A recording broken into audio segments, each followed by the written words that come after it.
ముఖ్యమైన ప్రజా సమస్య మీద లక్షలాది మంది రైతు కుటుంబాలకు సంబంధించిన ఒక ప్రధానమైన సమస్య మీద ఈరోజు పార్టీ వైఖరిని పార్టీ యొక్క ఆలోచన విధానాన్ని చెప్పడానికే ప్రత్యేకంగా ఈరోజు ఈ సమావేశం నిర్వహించడం జరుగుతోంది. తెలంగాణ రాష్ట్రం 2014లో ఏర్పడేదాకా 1956 నుంచి 2014 దాకా 58 ఏళ్ల పాటు రెండు ప్రధానమైన నదులు కృష్ణ గోదావరి, ఈ రెండింటిలో ముఖ్యంగా గోదావరి జలాల మీద తెలంగాణ ప్రజలు, తెలంగాణ నాయకులు, తెలంగాణ రైతులది దశాబ్దాల పోరాటం. నీళ్ల కోసం, నిధుల కోసం, నియామకాల కోసం అంటూ ఆనాడు ఉద్యమంలో గర్జించిన తెలంగాణ రాష్ట్రానికి సంబంధించి జరుగుతున్న వివక్షను అడుగడుగున ఎండగట్టిన ఎన్నో సందర్భాలలో రైతులు, రైతు బిడ్డలు, తెలంగాణ ప్రాంతానికి సంబంధించిన రాజకీయ నాయకులు బాసర నుంచి భద్రాచలం దాకా 100 కిలోమీటర్లు గోదావరి నది ప్రవహిస్తున్న తెలంగాణ ఎడారిగా మారుతున్నదంటూ ఎన్నో సందర్భాల్లో ఉద్యమాలు కూడా సైతం చేయడం జరిగింది. కానీ ఎన్ని చేసినప్పటికీ ఆనాడు ఉమ్మడి ఆంధ్రప్రదేశ్లో తెలంగాణ ప్రజల సాక్షిగా, తెలంగాణ కౌల సాక్షిగా, కళాకారుల సాక్షిగా, రచయితల సాక్షిగా, ఎన్నో ఉద్యమాల సాక్షిగా కూడా ఆనాడు వేల టీఎంసీల నీళ్లు ప్రతి సంవత్సరం దాదాపుగా సముద్రంలో వృధాగా కలిసిపోయిన పరిస్థితి. మాట్లాడితే చెప్పిందేమంటే సముద్ర మట్టానికి పైన ఉంది తెలంగాణ, నీళ్లు కింద ఉన్నాయి, తెలంగాణ పైన ఉన్నది, కాబట్టి నీళ్లు రావు అని చెప్పి కన్నీళ్లు మాత్రమే 60 ఏళ్ళు మిగిల్చిన చరిత్ర ముఖ్యంగా ఉమ్మడి ఆంధ్రప్రదేశ్లో ఆనాడు సింహభాగం పరిపాలించిన కాంగ్రెస్ పార్టీ. గోదావరి జలాల కోసం ఆనాడు ఇచ్చంపల్లి ప్రాజెక్టు కోసం ఎర్ర జెండా నుంచి కాషాయ జెండా దాకా అందరూ కూడా ఓట్ల యాత్రలు, పాదయాత్రలు, అన్ని రకాల యాత్రలు చేసిన వాళ్ళే గోదావరి నీళ్ళ మీద. ఇక కవులైతే ఎన్ని సందర్భాల్లో అంటే పాటలు ఎన్ని సార్లు తమ గొంతు విప్పారంటే ఆనాడు సదాశివుడు గారు తలాపున పారుతుంది గోదావరి, మన చేను మన సెలుక ఎడారి అంటూ ఉద్యమ కాలంలో పాటలు రాసిన, అదేవిధంగా కేసీఆర్ గారి సారథ్యంలో జలసాధన ఉద్యమంలో భాగంగా ఆనాడు ప్రతి మండలంలో బ్రిగేడియర్లను నియమించి ప్రతి మండలంలోని రైతులను, రైతు బిడ్డలను జాగృతం చేసే ప్రయత్నం చేసిన, అదేవిధంగా గద్దర్ లాంటి ప్రజాకవి కూడా గోదారమ్మ తెలంగాణను గొడ్రాలు చేసిపోయిందమ్మా, అమ్మ తెలంగాణమా మా ఆకలి కేకల గానమా అని పాడిన, అదేవిధంగా గోదావరి మీద ఆనాడు మహారాష్ట్ర బాబ్లీ లాంటి ప్రాజెక్టులు కడుతున్నప్పుడు ఆనాడు అప్పుడున్న ప్రభుత్వం, కాంగ్రెస్ ప్రభుత్వం చోద్యం చూస్తూ కూర్చున్న పరిస్థితి కూడా మనమే గమనించినాం. ఆనాడు ఎంతోమంది వీరోచితంగా పోరాటం చేసిన మా గంగుల కమలాకర్ గారు అయితే ఆనాడు 2 సార్లు తన కాలు కూడా విరిగింది. అట్లాంటి పరిస్థితుల్లో చివరికి కొత్త ప్రాజెక్టులు కట్టకపోగా ఉన్న శ్రీరామ్ సాగర్ లాంటి ప్రాజెక్టు కూడా ఎండిపోయే పరిస్థితి తీసుకొచ్చింది ఆనాడు అప్పుడున్న కాంగ్రెస్ ప్రభుత్వం. ఇక తెలంగాణ ఉద్యమం ప్రారంభం కాగానే జలయజ్ఞం అని ఒకటి మొదలుపెట్టినారు. ప్రాణహిత చేవెళ్ళ అని ఒక రంగుల కళ చూపెట్టి 10 ఏళ్ళు తమాషా చూసినారు. 10 ఏళ్ల పాటు కూడా ఆనాడు కేవలం ఒక ధనయజ్ఞంగా దాన్ని మార్చే ప్రయత్నం చేసినారు తప్ప ఎన్నడూ కూడా ఒక్కసారి కూడా సిన్సియర్గా చిత్తశుద్ధితో గోదావరి నీళ్లను తెలంగాణ బీళ్లకు మలపాలైన ప్రయత్నం మాత్రం కాంగ్రెస్ ఎన్నడూ చేయలేదు. 9 హట్టి అన్నారు, తట్టేడు మట్టి కూడా తవ్వలేదు, ఇది వాస్తవం. మహారాష్ట్రతో అక్కడ మహారాష్ట్రలో కాంగ్రెస్ గవర్నమెంటే ఉండేది, ఆంధ్రప్రదేశ్లో కాంగ్రెస్ గవర్నమెంటే ఉండేది, ఢిల్లీలో కూడా యూపీఏ గవర్నమెంటే ఉండేది. అంటే 3 చోట్ల కూడా వాళ్ళకు సానుకూలంగా, వాళ్ళకు పూర్తిగా ఒకటే పార్టీకి సంబంధించిన పెద్దలు ఉన్నప్పటికీ ఎన్నడూ కూడా సిన్సియర్గా ప్రయత్నం చేయలేదు. కాబట్టే మహారాష్ట్రతో అంతర్రాష్ట్ర ఒప్పందం కూడా చేసుకోక దానికి ఎత్తు ఒక సాకని, ఇంకోటి ఒక సాకని, అంతర్రాష్ట్ర వివాదమని, నీటి లభ్యత లేదని రకరకాల మాటలు చెప్పి ఆఖరికి ఏమీ చేయకుండానే తట్టేడు మట్టి తీయకుండా, ఒక కాలువ తవ్వకుండా, మరి మొబిలైజేషన్ అడ్వాన్స్ల పేరిట కాంట్రాక్టర్లకు మాత్రం అడ్డగోలుగా, 1 కాదు 2 కాదు, అడ్డగోలుగా ఆనాడు మరి వారు కాంట్రాక్టర్లకు మొబిలైజేషన్ అడ్వాన్స్ ఇచ్చి 10 ఏళ్ల పాటు ఆనాడు టైంపాస్ చేసినారు. ఇగో ఆనాటి కాగ్ రిపోర్ట్లే సాక్ష్యం. 52,000 కోట్ల అవినీతి అని నేను చెప్పడం కాదు, ఆ రోజు కంట్రోలర్ అండ్ ఆడిటర్ జనరల్ కూడా వారిని తప్పుపట్టినారు. ఆనాడు 52,000 కోట్లకు సంబంధించి ఇది డెక్కన్ క్రానికల్ అనే పత్రిక రాసిన వార్త. 52,000 కోట్లు అని చెప్పి, ఇది టైమ్స్ ఆఫ్ ఇండియా అనే పత్రిక Jalayagnam the mother of all frauds అని చెప్పి ఆనాడు టైమ్స్ ఆఫ్ ఇండియా అనే పత్రిక రాసిన వార్త. అంటే ఇట్లాంటి కోకొల్లలు ఆనాడు కనీసం కాలు వదవకుండా, కనీసం తట్టడి మట్టి తీయకుండా మొబిలైజేషన్ అడ్వాన్స్ల పేరిట ఆనాడు ఇది జలయజ్ఞం కాదు ధనయజ్ఞం అనే స్థాయికి ఆనాడు మరి అప్పటి కాంగ్రెస్ ప్రభుత్వం తీసుకున్న ప్రోగ్రాంని ఎంత దుర్మార్గంగా నడిపినారో ఆ రోజు రాష్ట్ర ప్రజలందరూ కూడా గమనించారు. దాన్ని సంస్థలు కూడా తప్పుపట్టినాయి. 10 ఏళ్ళు కేంద్రంలో, 10 ఏళ్ళు ఇక్కడ ఆంధ్రప్రదేశ్లో, 10 ఏళ్ళు మహారాష్ట్రలో ఉన్నప్పటికీ ఒక్క అనుమతి కూడా కనీసం గోదావరి మీద సాధించని దుస్థితి ఆనాటి కాంగ్రెస్ యొక్క పార్టీ యొక్క దివాలా కోరు రాజకీయానికి నిదర్శనం అని మళ్ళొకసారి నేను విజ్ఞప్తి చేస్తా ఉన్నాను. తెలంగాణ రాష్ట్రం ఏర్పడిన తర్వాత, ఎందుకంటే నీళ్ల కోసమే జరిగిన పోరాటం కాబట్టి, నీళ్లలోనే నిప్పులు పుట్టించిన ఉద్యమం కాబట్టి, తెలంగాణ రాష్ట్రం ఏర్పడ్డ తర్వాత గోదావరి నీళ్లను మన బిల్లుకు మళ్లించాలనే ఒక సదుద్దేశంతో ప్రాణహిత చేవెళ్ల ప్రాజెక్టును ఆనాడు, ఎందుకంటే సిడబ్ల్యూసి స్వయంగా చెప్పింది ఈ ప్రాజెక్టు సరైన ఆలోచన కాదు అని. అందుకే కేసీఆర్ గారు నిపుణులతో, మేధావులతో, రిటైర్డ్ ఇంజనీర్లతో, సర్వీస్లో ఉన్న ఇంజనీర్లతో, అదేవిధంగా కేంద్ర ప్రభుత్వ రంగ సంస్థలతో అందరితో కూడా చర్చించిన తర్వాత, వాటి నివేదికలు తీసుకున్న తర్వాతనే ఆనాడు గోదావరి నీళ్లను తెలంగాణ బిల్లుకు మళ్లించాలనే ఒక భగీరథ ప్రయత్నం ప్రారంభించినారు. అప్పటికే మహారాష్ట్ర చెప్తా ఉంది, అక్కడ బీజేపీ ప్రభుత్వం వచ్చింది. మేము ఎట్టి పరిస్థితుల్లోనూ కూడా తుమ్మిడి ఎట్టి దగ్గర ముంపుకు గురవుతుంది మా ప్రాంతం, కాబట్టి ఒప్పుకోం అని అక్కడ మహారాష్ట్ర ప్రభుత్వం తెగేసి చెప్పింది. ఎన్నింటికి మించి సెంట్రల్ వాటర్ కమిషన్ తుమ్మిడి ఎట్టి దగ్గర నీటి లభ్యత లేదు అని స్పష్టంగా తన నివేదిక ద్వారా చెప్పింది. చెప్పడమే కాదు, ఆల్టర్నేటివ్ చూసుకోండి, ప్రత్యామ్నాయం చూసుకోండి అని స్పష్టంగా చెప్పిన తర్వాత సెంట్రల్ వాటర్ కమిషన్ లెక్కలు, వ్యాప్కో సర్వే, నిపుణుల సలహాలు, సంప్రదింపులు, ఇవన్నింటి తర్వాత ఆనాడు తుమ్మిడిహట్టి కంటే ఎక్కువ నీరు లభ్యత ఉండే మేడిగడ్డ వద్ద మరి నీళ్లు తీసుకోవడం మేలు అనే నిర్ణయానికి వచ్చి కాళేశ్వరం అనే ప్రాజెక్టుకు ఆనాడు శ్రీకారం చుట్టడం జరిగింది. అనేక సార్లు, ఒకసారి కాదు అనేక సార్లు పక్క రాష్ట్రంలో బీజేపీ గవర్నమెంట్ ఉన్నా, వారితో రాజకీయంగా వైరుధ్యం ఉన్నా అనేక సార్లు అక్కడికి పోయి మేడిగడ్డ దగ్గర మేము కట్టుకోబోతా ఉన్నాం, మరి ప్రాణహిత గోదావరి మొత్తం అంతా కూడా అక్కడ అద్భుతమైన నీటి లభ్యత ఉన్న ప్రాంతంలో కట్టడం వల్ల మాకు లాభం జరుగుతుంది, మా రాష్ట్రానికి, అదేవిధంగా మీకు కూడా ఇబ్బంది తప్పుతుందని చెప్పి వారిని ఒప్పించి అంతర్రాష్ట్ర ఒప్పందం కూడా చేసుకొని మరి ఒక డిప్లొమసీ చూపెట్టి, ఒక వాటర్ డిప్లొమసీ అనే కొత్త ఆలోచన విధానాన్ని కూడా శ్రీకారం చుట్టి గోదావరి పైన బరాజుల నిర్మాణం చేయడం జరిగింది.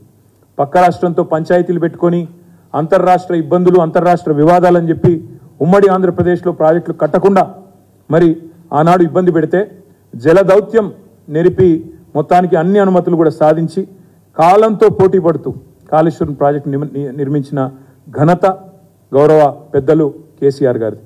చాలామంది మిత్రులు మాట్లాడుతున్నారు ఈ మధ్యన, కాళేశ్వరం అంటే ఒక మేడిగడ్డ మాత్రమే అన్నట్టు, కాళేశ్వరం అంటే ఒక బరాజ్ మాత్రమే అన్నట్టు కొంతమంది తెలిసి తెలవక, తెలిసి కూడా కావాలని ప్రజల్ని తప్పుదోవ పట్టించడానికి కూడా మాట్లాడుతున్న పరిస్థితి.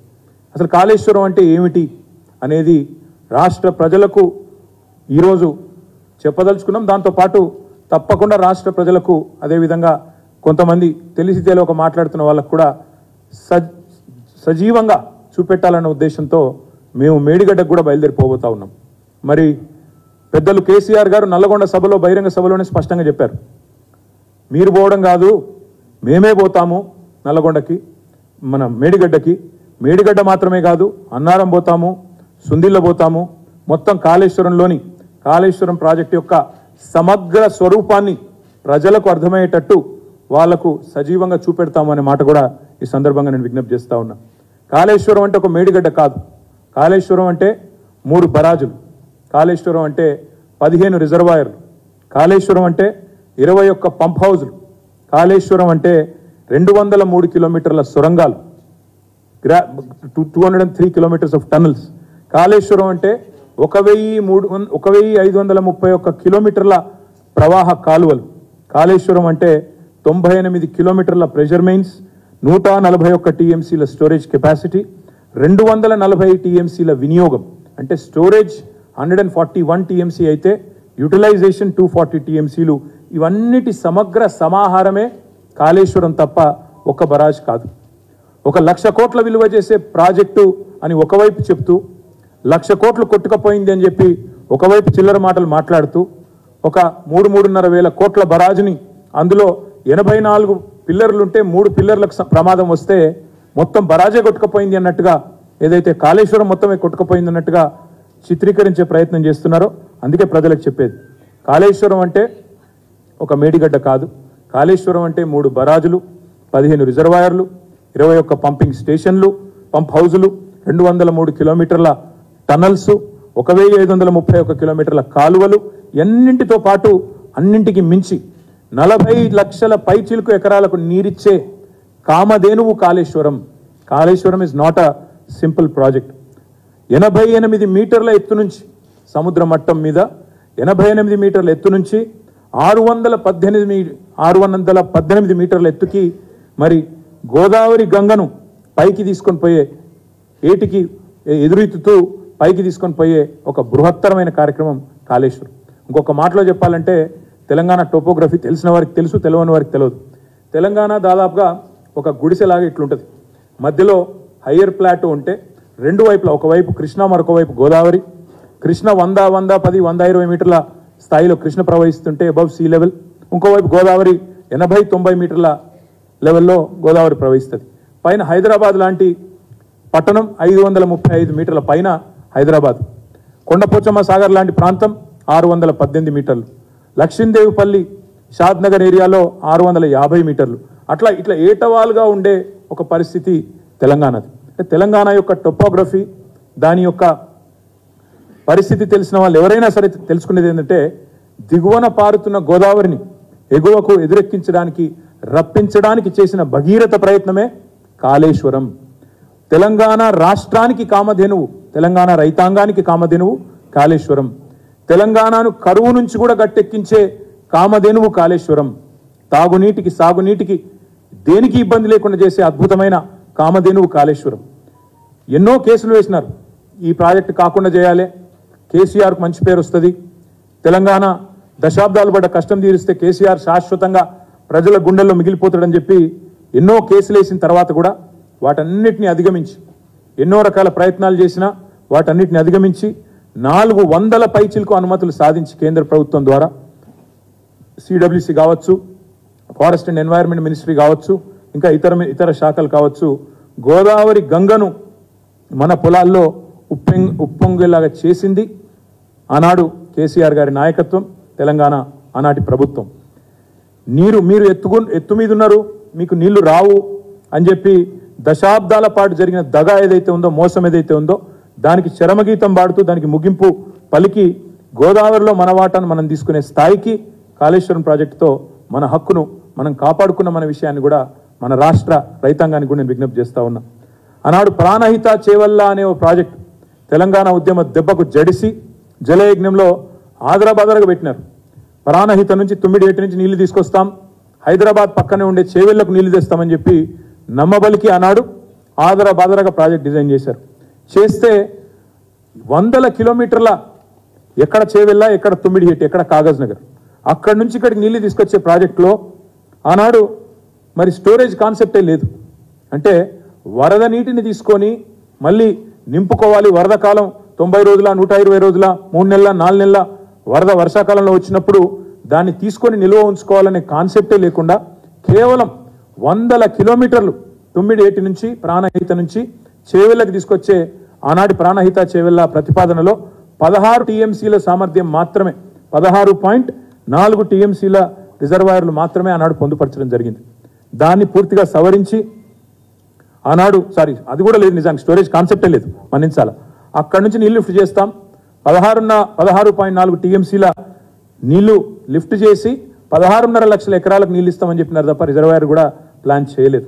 కానీ ఎప్పుడైతే కాళేశ్వరాన్ని ప్రతిపాదించడం జరిగిందో కేసీఆర్ గారు, ఆ కాళేశ్వరం ప్రాజెక్టు సమగ్ర స్వరూపమే మారి మేడిగడ్డ, అన్నారము, సుందిళ్ల దగ్గర 3 బరాజులు, 141 టీఎంసీల సామర్థ్యం ఉన్న స్టోరేజ్ రిజర్వాయర్లు, వాటిని నీటిని లిఫ్ట్ చేయడానికి 88 మీటర్ల నుంచి 618 మీటర్లకు ప్రపంచంలోనే అతి పెద్దదైన లిఫ్ట్ ఇరిగేషన్ ప్రాజెక్టు కట్టాలి అంటే బాహుబలి మోటార్లు కూడా పెట్టి 139 మెగావాట్ల సామర్థ్యం ఉండే మోటార్లను కూడా పెట్టి ఒక జలధార, జీవధార తెలంగాణకు కాళేశ్వరాన్ని ఆనాడు కేసీఆర్ గారు కరువు అనేది మళ్ళీ తిరిగి మన వైపు చూడకుండా ఒక వరప్రధానిలాగా నిర్మించడం జరిగింది. కొత్త ఆయకట్టు, అదేవిధంగా స్థిరీకరించబడే ఆయకట్టు, స్టెబిలైజేషన్ అండ్ న్యూ ఆయకట్టు రెండు కలిపితే 40 లక్షల పైచీలకు ఎకరాలకు నీళ్ళిచ్చే ఒక బృహత్తరమైన తెలంగాణని సస్యశ్యామలం చేసే ఒక బృహత్తరమైన ఆలోచన కాళేశ్వరం.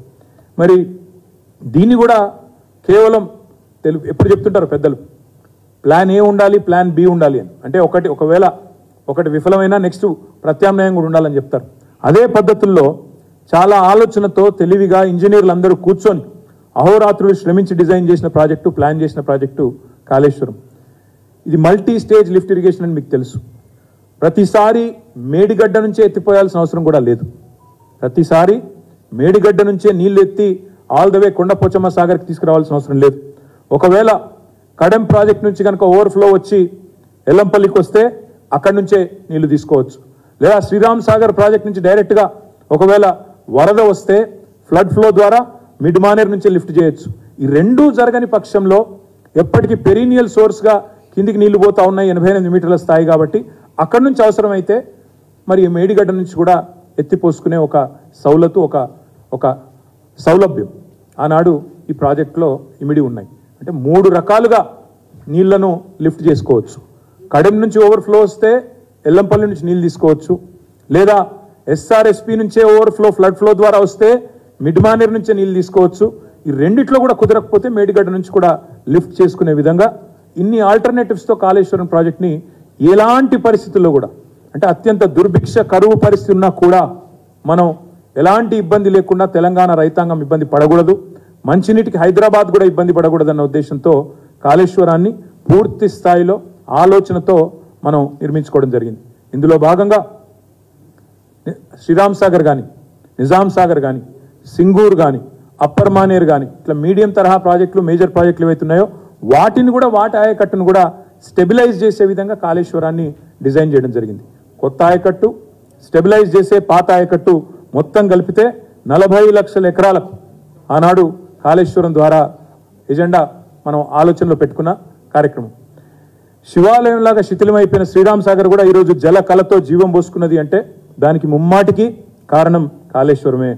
వరద కాలువ, ఫ్లడ్ ఫ్లో, మా కళ్ళ ముందే ఫ్లడ్ ఫ్లోలో ఒకనాడు పిల్లలు క్రికెట్ ఆడుకున్న పరిస్థితి, తుమ్మలు మొలిచిన దుస్థితి, కాకతీయ కాలువలో తుమ్మలు మొలిచిన పరిస్థితి, ఫ్లడ్ ఫ్లోలో పిల్లలు క్రికెట్ ఆడుకునే పరిస్థితి మీరు చొప్పదండిలో, అక్కడ అదేవిధంగా మన పక్కనే ఉండే కోరుట్లలో, అదేవిధంగా బోయిన్పల్లి ఆ ప్రాంతంలో మీరు పోయినట్టయితే మీకు తెలుస్తుంది పూర్వ కరీంనగర్ జిల్లాలో ఆ ఫ్లడ్ ఫ్లోని ఏ రకంగా గతంలో ఉండేదో మా కమలాకర్ గారికి ఇంకా బాగా తెలుసు. కానీ అదే వరద కాలువని ఒక రిజర్వాయర్ లాగా మార్చి దాన్ని కూడా నీటి స్టోరేజ్కి వాడుకొని దాని ద్వారా కూడా చెరువులను నింపి లక్షల ఎకరాలకు నీళ్ళు అందించిన అద్భుతమైన ప్రాజెక్టు కాళేశ్వరం. కాకతీయ కాలువ 6 నెలల పాటు ఆరకుండా పారి ఇవాళ చివరి మడిని కూడా తడిపింది అంటే ఉత్తమ్ కుమార్ రెడ్డి గారు కూడా తెలుసు. ఆయన ప్రాతినిధ్యం వహిస్తున్న ప్రాంతం హుజూర్ నగరు, కోదాడ, ఆయన శ్రీమతి ప్రాతినిధ్యం వహిస్తున్న నియోజకవర్గం కోదాడ, తుంగతుర్తి, సూర్యాపేట, డోర్నకల్లు, మహబూబాబాద్, కోదాడ కిందికి మనకు అక్కడ దాకా నీళ్లు వచ్చినాయంటే అవి కాళేశ్వరం నీళ్ళే అనే మాట ఉత్తమ్ కుమార్ రెడ్డి గారికి కూడా మనసు నిండా తెలుసు. ఎందుకంటే ఎస్ఆర్ఎస్పి కట్టిన నాటి నుంచి నేటి వరకు ఈ టైలెండ్కి ఎప్పుడు నీళ్లు రాలేదు. కాళేశ్వరం ప్రాజెక్టు పూర్తయిన తర్వాతనే మనం కాళేశ్వరం మహత్యమే ఈ ప్రాంతాలన్నిటికీ నీళ్ళు అందింది అనేది, కాళేశ్వరం చలవతోనే అనేది ఉత్తమ్ కుమార్ రెడ్డికి కూడా మనసు నిండా తెలుసు. కానీ బయటికి చెప్పలేకపోతూ ఉండవచ్చు, చెప్పడానికి బేసిజం అడ్డం వస్తూ ఉండవచ్చు. ఎండాకాలంలో కూడా మా నియోజకవర్గంలోని అప్పర్ మానేర్ దుంకింది అంటే మరి అది కాళేశ్వరం అలుగుబోసింది అంటే అది కాళేశ్వరం మహత్యం కాదా నేను అడుగుతా ఉన్నా. కాళేశ్వరం యొక్క మల్టీపర్పస్ అని, మల్టిపుల్ బెనిఫిట్స్ అని ఎందుకు చెప్తున్నా అంటే కాళేశ్వరం అనేది కేవలం నీళ్లు లిఫ్ట్ చేయడమే కాదు, కాళేశ్వరం ప్రాజెక్టు ద్వారా చెరువులు నింపుకున్నాం, కాళేశ్వరం ప్రాజెక్టు ద్వారా వాగులలో కూడా నీళ్లు పోసాం. మెదక్ జిల్లాలోని హల్దీ వాగులో, మెదక్ జిల్లాలోని ప్రస్తుత సిద్దిపేట జిల్లాలోని కూడవెల్లి వాగులో కాళేశ్వరం జలాలతో నీళ్లు నింపింది వాస్తవం కాదా? హల్దీ వాగులో నీళ్లు పోసింది వాస్తవం కాదా? కూడవెల్లి వాగులో నీళ్లు పోసింది వాస్తవం కాదా? వందల చెరువులు నింపుకున్న మాట వాస్తవం కాదా? మండు టెండల్లో చెరువులు మత్తలు దుక్కిన మాట వాస్తవం కాదా? 30 ఏండ్ల తర్వాత 40 ఏండ్ల తర్వాత నిండిన చెరువు అని ఎన్ని వార్తలు చూసినాం పత్రికల్లో, ఇవన్నీ వాస్తవాలు కాదా? ఇవన్నీ కాళేశ్వరం సాధించిన విజయాలు కావు. నేను ముఖ్యమంత్రి మాట్లాడుతుంటే ఆశ్చర్యంగా అనిపించింది. వర్షాలు బాగా పడ్డాయని ఒక ఆయన, లేదు బోరువెల్లు పెరిగినాయని ఇంకొక ఆయన. బోరువెల్లు ఎప్పుడు వేస్తారండి రైతులు?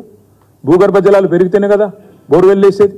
భూగర్భ జలాలు పెరగకపోతే, గ్రౌండ్ వాటర్ టేబుల్ పెరగకపోతే బోరువెల్లు వేస్తారా కొత్తగా? భూగర్భ జలాలు పెరిగినాయి, చెరువులు నిండినాయి, అదేవిధంగా వాగులు నిండినాయి. కాబట్టే ఇవాళ ఈ జల విజయాలన్నీ కూడా కాళేశ్వరం పుణ్యం అనే మాట నేను తెలంగాణ రైతాంగానికి మళ్ళొకసారి గుర్తు చేస్తా ఉన్నా. కాళేశ్వరం కింద ఉండే బరాజులు, రిజర్వాయర్లు నిండిన ఫలితం, మరొక వైపు భూగర్భ జలాలు పుష్కలంగా పెరిగిన ఫలితం. మా సిరిసిల్ల జిల్లా, మా రాజన్న సిరిసిల్ల జిల్లా ఎక్కడైతే మిడ్ మానేరు కాళేశ్వరంలో భాగంగా వాటర్ జంక్షన్గా మారిందో, మా రాజన్న సిరిసిల్ల జిల్లాలో 6 మీటర్లు గ్రౌండ్ వాటర్ టేబుల్ పైకి వచ్చింది. ఇది నేను చెప్పడం కాదు. లాల్ బహదూర్ శాస్త్రి నేషనల్ అకాడమీ ఎక్కడైతే యువ ఐఏఎస్ అధికారులకు పాఠాలు చెప్తారో, వాటర్ కాన్జర్వేషన్ మీద ఇవాళ కాళేశ్వరం ప్రాజెక్ట్ అనేది ఒక క్లాసిక్ ఎగ్జాంపుల్ అని చెప్పి యువ ఐఏఎస్ అధికారులకు కూడా పాఠాలు చెప్పే స్థాయికి తెలంగాణలోని వాటర్ కాన్జర్వేషన్ కాళేశ్వరం ద్వారా సాధించిన విజయం రిజిస్టర్ అయిన విషయాన్ని కూడా నేను గుర్తు చేస్తా ఉన్నా. బోర్లల్లో, బావులల్లో నీళ్ళ కొరత లేకుండా పోయింది. పాతాల గంగ పైకొచ్చింది కాళేశ్వరం వల్ల. భూగర్భ జలాలు పైకొచ్చిన మాట వాస్తవం. హైదరాబాద్కి మంచినీళ్ళ కరువు అనేది లేకుండా భరోసానిచ్చిన అమృత వాహిని కాళేశ్వరం. మరి దీని మీద ఇవాళ నోటికొచ్చినట్టు కొంతమంది మాట్లాడుతూ ఉన్నారు. మొన్న నేను చూశాను, అసెంబ్లీలో కూడా ఒక రిపోర్టు పెట్టినారు, కాస్ట్ బెనిఫిట్ అనాలిసిస్ అంటారు. నేను ఒకటే అడుగుతా ఉన్నా, బహుళార్థ సాధక బహుళార్థ ప్రయోజనాలు ఉండే ప్రాజెక్టులు, మల్టీపర్పస్ మల్టిపుల్ బెనిఫిట్స్ ఉండే ప్రాజెక్టులు కట్టినప్పుడు, జాతి ప్రయోజనాల కోసం ప్రాజెక్టులు కట్టినప్పుడు మనకు తెలంగాణలో ఇప్పుడు నేను చెప్పినట్టు ప్రత్యామ్నాయం లేదు. ఇట్లా ఉంటుంది తెలంగాణ భూభాగం, ఇక్కడ ప్రత్యామ్నాయం లేదు. ఇక్కడ మీకు వేరే ఆప్షనో వేరే ఆల్టర్నేటివ్ ఉంటే cost benefit, benefits to cost, viability అని మాట్లాడితే అర్థం ఉంటుంది. కానీ తెలంగాణలో ఆ ఆప్షనే లేదు, ఆల్టర్నేటివే లేదు. నీళ్లు కావాలి అంటే నీళ్లు ఎత్తిపోయాల్సిందే తప్ప వేరే మార్గం లేదు. అయినా పబ్లిక్ యూటిలిటీ, ముఖ్యంగా లక్షల కోట్ల మంది ప్రజలకు సంబంధించిన వాళ్ళ జీవితాలతో ముడిపడి ఉన్న ప్రాజెక్టులకు ఇవాళ కొంతమంది మాట్లాడే మాటలు వయబిలిటీ ఉందా లేదా? ఇక్కడ పాయింట్ అల్లా ఏంటంటే కాలడ్డం పెడితే నీళ్ళు వచ్చే పరిస్థితి తెలంగాణలో లేదు. మనం ప్రాజెక్టులు కట్టుకొని నీళ్ళు ఎత్తిపోసుకుంటే తప్ప తెలంగాణలో మన బీళ్లకు నీళ్లు రావు. ఇది వాస్తవం. ఎందుకంటే మన పరిస్థితి, భౌగోళిక పరిస్థితి అట్లా ఉంది. అందుకే ఎంత ఖర్చైనా సరే ఎత్తిపోతలే శరణ్యం తప్ప వేరే మార్గమే లేదు, తెలంగాణకు ప్రత్యామ్నాయమే లేదు. ఉదాహరణకి గల్ఫ్ దేశాలు తీసుకుంటే, ఇప్పుడు గల్ఫ్ దేశాలు ఉన్నాయి, సౌదీ అరేబియా కానీ, ఇరాన్ కానీ, ఇరాక్ కానీ, యునైటెడ్ అరబ్ ఎమిరేట్స్ కానీ, వెస్ట్ ఏషియా ఏదైతే ఉందో అక్కడ నీళ్లు లేవు, తాగునీరు లేదు. మరి తాగునీరు లేదు అని చెప్పి ఊరుకోము కదా. సముద్ర నీళ్లు ఉన్నాయి పక్కన, సముద్ర నీళ్ళకి డీసాలినేషన్ చేసి, వాటిలో ఉప్పు ఏదైతే ఉంటుందో డీసాలినేషన్ చేసి ఎంత ఖర్చైనా సరే మంచినీళ్ళు తాగాల్సిందే తప్ప వేరే మార్గం అయితే లేదు కదా. ఇది వయబిలిటీ లేదు, కాస్ట్ బెనిఫిట్ రేషియో చూస్తే డీసాలినేషన్ ప్లాంట్ పనికిరాదు అంటే నీళ్ళు ఒక చచ్చిపోతారు. ఇక్కడ కూడా అదే పరిస్థితి. బీళ్లుగా మారిపోయిన తెలంగాణ పొలాలు, దశాబ్దాల పాటు జరిగిన ఉద్యమాలు, తెలంగాణలో రైతుకు జరిగిన అన్యాయం, ఇవన్నిటినీ దృష్టిలో పెట్టుకునే ఎంత ఖర్చైనా సరే ఎత్తిపోతలే శరణ్యమని ఒక కామన్ సెన్స్ ఉండే కాబట్టే, ఇంజనీర్లు చెప్పిండ్రు కాబట్టే మనం ఎత్తిపోతల పథకాలు చేసుకున్నాం. ఇవాళ దశాబ్దాల పాటు కరువు కోరల్లో చిక్కిన తెలంగాణకు ఉపశమనం లభిస్తే దాన్ని దేంతో విలువగడతారు? ఏ రకంగా దాన్ని స్టడీ చేస్తారు? ఏ రకంగా దాని లాభాన్ని అధ్యయనం చేస్తారు? కేవలం కాకి లెక్కలు వేసుకొని మాట్లాడితే సరిపోదు కదా. ఇవాళ మరి దశాబ్దాల పాటు తెలంగాణకు జరిగిన నష్టాన్ని ఎవరు భర్తీ చేయాలి? మరి దశాబ్దాల పాటు తెలంగాణ రైతు పెట్టిన పైసలు, ఒక్కొక్క రైతు, ఒక మూషంపల్లిలో బోర్ల రామరెడ్డి గారు పెట్టిన 54 బోర్లకు పెట్టిన ఖర్చు ఎవరి ఖాతాలో వేస్తారు? దాని వయబిలిటీ ఏంది? ఈ లెక్కన తీస్తే కాస్ట్ బెనిఫిట్ అనేది, ఇప్పుడు ఆ మాటకే వస్తే, కాస్ట్ బెనిఫిట్ మాటకే వస్తే, మరి అయితే దేశంలో హాస్పిటల్ కట్టకూడదు, ప్రభుత్వ ఆసుపత్రులు కట్టకూడదు. ఎందుకంటే కాస్ట్ బెనిఫిట్ అనాలిసిస్ చేస్తే అందులో మీకు కనబడదు, వయబిలిటీ కనబడదు. ఐఐటీలు పెట్టకూడదు, ఐఐఎంలు పెట్టకూడదు, ఆర్ఈసీలు పెట్టకూడదు, ఎందుకంటే వయబిలిటీ రాదు. ప్రైవేట్ కాలేజీలతో for profit. Government is not a for profit institution. Government by definition has social obligations. Government by definition has to ensure that the most vulnerable sections in the society are taken care of. అత్యంత పేదరికంలో ఉన్న రైతాంగానికి సంబంధించిన ప్రాజెక్టులను ఇవాళ cost benefit అనే కులమానంతో చూడడం అనేది కరెక్ట్ కాదు. అందుకే నేను చేసే విజ్ఞప్తి మేధావులకి, ఎవరెవరైతే ఈరోజు కాళేశ్వరాన్ని బదనాం చేసే ప్రయత్నం చేస్తున్నారో కాస్ట్ బెనిఫిట్ అనాలిసిస్ అని, వాళ్ళందరికీ కూడా చేసే విజ్ఞప్తి, ఆకలి కేకల తెలంగాణ ఈరోజు అన్నం గిన్నెగా మారిన మాట వాస్తవం కాదా? దేశానికి అన్నపూర్ణగా మారిన మాట వాస్తవం కాదా? 24 లక్షల టన్నుల ధాన్యం సేకరించే తెలంగాణలో ఈరోజు 3.5 కోట్ల టన్నుల ధాన్యం పడుతున్న మాట వాస్తవం కాదా? తెలంగాణ భారతదేశానికే ధాన్య భాండాగారంగా మారిన మాట వాస్తవం కాదా? ఇది కాళేశ్వరం ఫలితం కాదా? ఎఫ్సిఐ ప్రొక్యూర్మెంట్ లెక్కలు గతంలో సివిల్ సప్లైస్ మినిస్టర్గా పనిచేసిన గంగులో కమలాకర్ గారు ఇక్కడే ఉన్నారు. ఎఫ్సిఐ ప్రొక్యూర్మెంట్ లెక్కలు సాక్ష్యం కాదా తెలంగాణలో కాళేశ్వరం సాధించిన విజయానికి? ఆనాడు ఎకరం 3 లక్షల రూపాయలు కూడా పలకని ధర తెలంగాణలోని భూములకు ఈరోజు 30 లక్షలైంది వాస్తవం కాదా? ఇదేం చూమ్మంతరంటే మ్యాజిక్తో అయిపోయిందా? ఇది కాళేశ్వరం జలాల ఫలితం కాదా? నీళ్లు రాకుండానే, పంటలు వండకుండానే భూముల ధరలు పెరిగిపోయినాయా? ఇది తెలంగాణ రైతులకు తెలియదా? ఉమ్మడి రాష్ట్రంలో నేను ఇంకొక మాట కూడా చెప్తున్నా, సన్నాయి నొక్కులు నొక్కుతాడు రేవంత్ రెడ్డి, ఉత్తమ్ కుమార్ రెడ్డి. మీరు 93,000 కోట్లు ఖర్చు పెట్టి 90,000 ఎకరాలకు నీళ్ళు ఇయ్యలే అని మాటలు మాట్లాడతారు. వారికి నేను గుర్తు చేస్తా ఉన్నా, ఎస్ఆర్ఎస్పి కట్టిన తర్వాత 11 ఏళ్లకు, ఎస్ఆర్ఎస్పి కట్టిన 11 ఏళ్లకు 25,000 ఎకరాలకు నీళ్ళు ఇచ్చింది కాంగ్రెస్. 11 ఏళ్లకు 25,000 ఎకరాలకు. నాగార్జున సాగర్లో ప్రాజెక్టు కట్టిన తర్వాత 12 ఏళ్ల తర్వాత 98,000 ఎకరాలకు నీళ్ళు ఇచ్చింది. ఎస్ఆర్ఎస్పిలోనే మళ్ళీ చెప్తా, ఎస్ఆర్ఎస్పిలో 11 ఏళ్ల తర్వాత 25,000 ఎకరాలకు నీళ్ళు వస్తే, నాగార్జున సాగర్లో 12 ఏళ్ల తర్వాత 98,000 ఎకరాలకు నీళ్ళు వస్తే, కల్వకుర్తి ప్రాజెక్టులో అయితే 30 ఏళ్ల తర్వాత 13,000 ఎకరాలకు నీళ్ళు వచ్చినాయి. ఇవాళ కాళేశ్వరం మీరు చూస్తే ఒక మల్లన్న సాగర్లో 50 టీఎంసీలు, ఒక కొండపోచమ్మ సాగర్లో 15 టీఎంసీలు. ఈ రెండింటితోనే దాదాపు 2 పంటలు కలుపుకుంటే 13 లక్షల ఎకరాలకు నీళ్ళు ఇచ్చే పరిస్థితి. కేవలం మీరు కాలువలు కట్టాలి, మేము రిజర్వాయర్లు కట్టినాం, మీరు ప్రవాహ కాలువలు కట్టి డిస్ట్రిబ్యూషన్ కాలువలు కడితే బ్రహ్మాండంగా నీళ్ళు ఇవ్వచ్చు. ఏనుగెళ్ళింది తోక చిక్కింది అన్నట్టు మొత్తం అసలు పని మేము చేసినాం. మీరు చేయవలసిందల్లా కొసరు పని, కొద్దిగా పని. దాన్ని చేయకుండా బదనాం చేసే ప్రయత్నం ఏదైతే చేస్తున్నారో మరి వారిని నేను ఆలోచించమని కోరుతా ఉన్నా. కానీ ఇన్ని తప్పుడు లెక్కలు చెప్పినా కాళేశ్వరంలో కూడా మన రాష్ట్ర ప్రభుత్వమే, కాంగ్రెస్ ప్రభుత్వమే శాసనసభలో ఇచ్చిన నివేదిక చూస్తే దాని ప్రకారం కూడా 20 లక్షల ఎకరాలకు నీళ్ళు వచ్చినాయని వాళ్ళే చెప్పారు. స్టెబిలైజేషన్ అండ్ కొత్త ఆయకట్టు చూస్తే 20 lakh acres నీళ్ళు ఇచ్చాము అని వాళ్ళే ఒప్పుకున్న మాట కూడా నేను విజ్ఞప్తి చేస్తా ఉన్నా. ఈ చెలో మేడిగడ్డ అనే ప్రోగ్రాం ఏదైతే మేము తీసుకున్నామో, మన మార్చి 1 నాడు ఉదయం 8:30కు మా పార్టీకి సంబంధించిన శాసనసభ్యులు, అదేవిధంగా శాసన మండలి సభ్యులు, గౌరవనీయులైన పార్లమెంట్ సభ్యులు, మాజీ శాసనసభ్యులు, మాజీ ఎంపీలు, మాజీ ఎమ్మెల్సీలు, ఇంకా ఇతర ముఖ్యులు దాదాపు ఒక 150 నుంచి 200 మందిమి ఇక్కడ నుంచి బయలుదేరిపోతాం. తెలంగాణ భవన్ నుంచి బయలుదేరి ఒక్క మేడిగడ్డ మాత్రమే కాదు, మొదటి రోజు మేడిగడ్డ పోతాం. ఆ తర్వాత తెలంగాణకు కామధేనువుగా ఉన్న కాళేశ్వరం ప్రాజెక్టును దశల వారీగా ప్రజలకు మళ్ళొక్కసారి ఆవిష్కృతం చేస్తూ, వాళ్ళ మనసులో ఉండే అనుమానాలు నివృత్తి చేస్తూ, కాళేశ్వరం అంటే ఒక బరాజ్ కాదు, ఎంత సమగ్రమైన ప్రాజెక్టో వారికి వివరించి ముందుకు పోతాం. సరే, ఇప్పుడు జరుగుతున్న కుట్ర గురించి కూడా మీకు చెప్పవలసిన బాధ్యత, ప్రజలకు కూడా చెప్పవలసిన బాధ్యత మా మీద ఉంది. ఎస్, దురదృష్టవశాత్తు మేడిగడ్డ బరాజ్లో 2-3 పియర్లకు నవంబర్ మాసంలో పగుళ్ళు వచ్చినాయి. కానీ ఇదేం మొదటిసారి కాదండి, ఇదేదో చరిత్రలో ఎన్నడూ జరగంది, ఏదో మొదటిసారి జరిగింది కాదు. ఇది ఫరక్కా బ్యారేజ్ వెస్ట్ బెంగాల్లో ఫరక్కా బ్యారేజ్లో అండర్ కన్స్ట్రక్షన్ ఉన్నప్పుడే బ్రిడ్జ్ కొలాప్స్ అయింది. అక్కడ 3 చనిపోయారు, 2 చనిపోయారు. తర్వాత దాన్ని తిరిగి మరి వాళ్ళే పునర్నిర్మాణం చేసినారు. అదేవిధంగా ఇదే కాంగ్రెస్ ప్రభుత్వ హయాంలో ఆనాడు మరి అప్పటి కాంగ్రెస్ ప్రభుత్వం కడెం ప్రాజెక్టు కట్టినప్పుడు కూడా మొత్తంగా ఆనాడు కడెం ప్రాజెక్టు కొట్టుకుపోయిన పరిస్థితి 1950వ దశకంలో. మా అక్క గుర్తు చేస్తూ ఉంది, గుండ్లవాగు, ములుగు నియోజకవర్గం, గోవిందరావుపేట మండలం గుండ్లవాగు అని ప్రాజెక్టు కట్టినారు. మా రమణారెడ్డి గారు కూడా చెప్తా ఉండే, ఇప్పుడే సత్యవతి గారు కూడా చెప్తా ఉండే. 2006-7 ప్రాంతంలో అప్పుడు రాజశేఖర రెడ్డి గారు ముఖ్యమంత్రిగా దానికి మరి పునాది రాయి వేస్తే, ఆ రోజు సంవత్సరం తిరగకుండానే 2 సార్లు కొట్టుకుపోయింది, ఒకసారి కాదు. గుండ్లవాగు ప్రాజెక్టు ఇది వాస్తవం కాదా? ఈరోజు మంత్రిగా ఉన్న సీతక్క గారు ఆ రోజు అప్పుడు ఓడిపోయి ఉన్నారు, శాసనసభ్యురాలుగా పోటీ చేసి ఓడిపోయి ఉన్నారు. వారు వరంగల్ నుంచి గుండ్లవాగు ప్రాజెక్టు దాకా గోవిందరావుపేట దాకా పాదయాత్ర చేసి ధర్నాలు చేసి నాన్న రాద్ధాంతం చేసిన మాట వాస్తవం కాదా? ఇది మీ కాంగ్రెస్ ప్రభుత్వంలో జరగలేదా? ఇదేమన్నా కొత్త? మూసీ ప్రాజెక్టుకు గేట్లు కొట్టుకపోలేదా? పులిచింతలలో సమస్యలు రాలేదా? ప్రకాశం బరాజులో సమస్యలు రాలేదా? ధవళేశ్వరంలో సమస్యలు రాలేదా?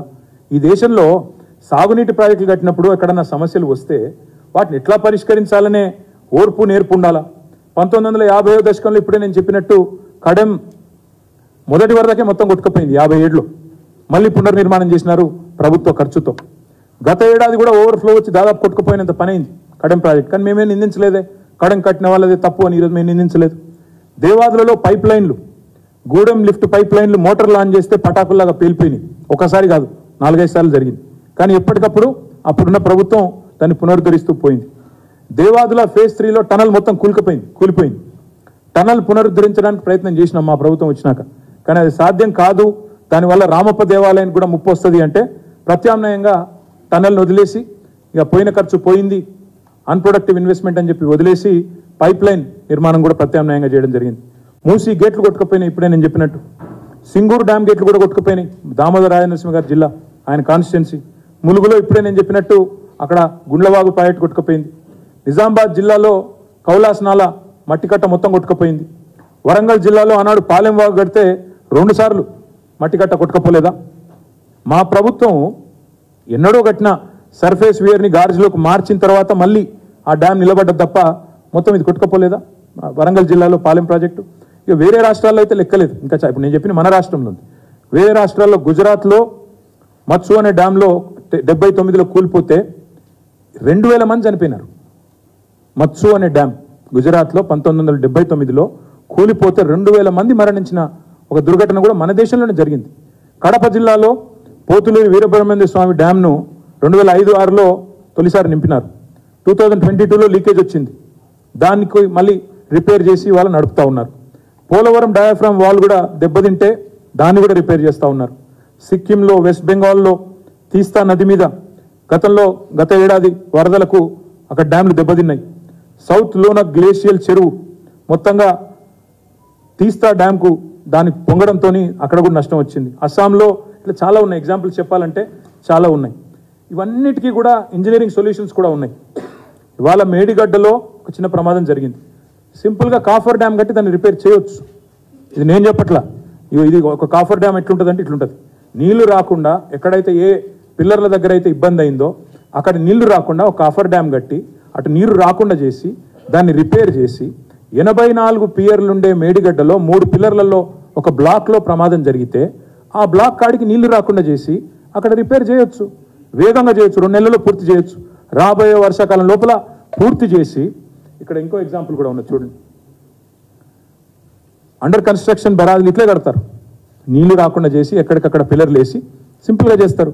దీనికి ఇదేదో జరగకూడదు జరిగిపోయిందని శ్వేతపత్రం అని ఇదని అదని నోటికొచ్చిన మాటలు మాట్లాడుతూ ఇష్టం వచ్చిన ఆరోపణలు చేస్తూ ఈరోజు ఈ ప్రభుత్వం ఏదైతే ప్రయత్నం చేస్తూ ఉందో మేము అనేదల్లా ఒకటే. ఈ దేశంలో గతంలో కూడా సాగునీటి ప్రాజెక్టులో అనేక ప్రమాదాలు జరిగినాయి. ఇదేం మొదటిది కాదు, ఇదే చివరిదని కోరుకుంటున్నాను నేను, కానీ ఇదే మొదటిదైతే కాదు. జాబితా చాలా పెద్దగా ఉంది. ఎక్కడ ఏ బరాజ్లో ఏ సమస్య వచ్చినా, ఏ డ్యాంలో ఏ సమస్య వచ్చినా అక్కడ మరమ్మతులు చేయడం, విచారణ జరిపించడం, తప్పెవరిదన్నా ఉంటే వాళ్ళ మీద చర్య తీసుకోవడం అనేది సాధారణంగా ఏ ప్రభుత్వమైనా చేయాల్సిన పని. మేడిగడ్డలో జరిగిన దాని మీద కూడా మేము కోరుతున్నాం. శాసనసభలో కోరాము, ఇక్కడ కూడా కోరుతా ఉన్నాం. ప్రభుత్వాన్ని రిక్వెస్ట్ చేస్తున్నాం, విచారణ జరిపించండి. బాధ్యులు ఎవరైతే బాధ్యులో వాళ్ళ మీద చర్య తీసుకోండి. మాకేం అభ్యంతరం లేదు. మీరు జ్యుడిషియల్ కమిషన్ అన్నారు, ఇంకేదో కమిటీ అన్నారు, మేము దాన్ని వ్యతిరేకించడం లేదు. నిక్షేపంగా మీరు విచారణ జరిపించండి. తప్పకుండా బాధ్యుల మీద చర్యలు తీసుకోండి, మాకు అభ్యంతరం లేదు. హైయెస్ట్ వరద వచ్చింది గోదావరిలో లాస్ట్ సీజన్లో. దాన్ని కూడా తట్టుకొని నిలబడ్డది మేడిగడ్డ. మరి తర్వాత మెయింటెనెన్స్ లోపించడమో ఇంకోటో దేనివల్లనో మొత్తానికైతే నష్టం జరిగింది. అదేంటో విచారణలో తేలుతుంది, ఎందువల్ల జరిగింది అనేది విచారణలో తేలుతుంది. నువ్వు రాష్ట్ర ప్రభుత్వాన్ని మేము డిమాండ్ చేసేది ఒకటే. రాజకీయ వైరుధ్యాలు, రాజకీయ పంతాలు ఎన్ని ఉన్నా రైతుల ప్రయోజనాలు మనందరికీ, రాష్ట్ర ప్రయోజనాలు మనందరికీ ముఖ్యం. అందుకే మేము రాష్ట్ర ప్రభుత్వాన్ని విజ్ఞప్తి చేసేది, డిమాండ్ చేసేది, మీరు దయచేసి వెంటనే కాఫర్ డ్యామ్ నిర్మాణం చేయండి, చేసి మరి మరమ్మతులు చేయండి. వీలైనంత త్వరగా అన్ని పంపులు చాలు చేయలేకపోతే కనీసం ఒక పంపన్న చాలు చేయండి. వెంటనే రిపేర్ చేసి ఒక పంపన్న స్టార్ట్ చేయండి.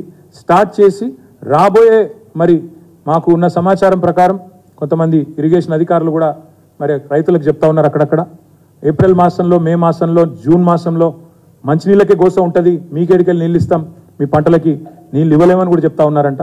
కాబట్టి నేను రాష్ట్ర ప్రభుత్వానికి విజ్ఞప్తి చేసేది, మీరు దయచేసి రాజకీయ పంచాయతీలు పెట్టండి, గొడవ చేయండి, మమ్మల్ని బదనాం చేయండి, మా మీద కోపం ఉంటే తీర్చుకోండి, అభ్యంతరం లేదు. కానీ మా మీద కోపం రైతుల మీద తీయకండి, మా మీద కోపం తెలంగాణ రాష్ట్రం మీద తీయకండి. చేయాల్సిన పని చేయకుండా శ్వేతపత్రాలు, ఇంకా పవర్ పాయింట్లు, ప్రాజెక్టు విజిట్లు అని దుమ్మెత్తిపోసే కార్యక్రమం ఏదైతే చేస్తున్నారో ఇది మంచిది కాదు అనే మాట కూడా రాష్ట్ర ప్రభుత్వానికి నేను విజ్ఞప్తి చేస్తా ఉన్నా. చిన్న డ్యామేజీని భూతద్దంలో పెట్టి చూపెట్టి చిన్న డ్యామేజీని నేను కేర్ఫుల్గానే వాడుతున్నా.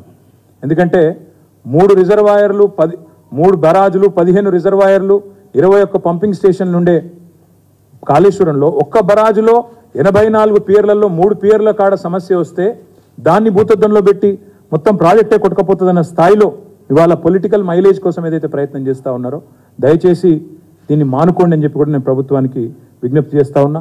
మాట్లాడితే ఒకటే మాట, ఒకటే దుష్ప్రచారం వాట్సాప్లలో, సోషల్ మీడియాలో.